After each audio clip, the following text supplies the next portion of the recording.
Hi everyone, in front of me I've got INFINIX Note 12 2023 and let me share with you how to change the screen timeout on this device. So first of all we have to enter the settings and then simply scroll down a little bit to find display and brightness.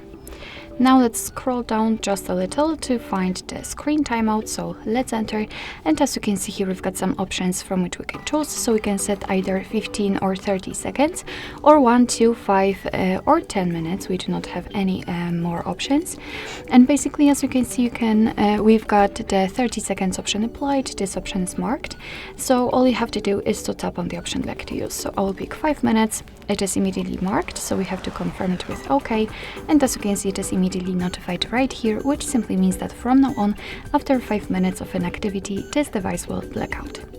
So basically that's all. This is how to change the screen timeout in your INFINIX Note 12 2023.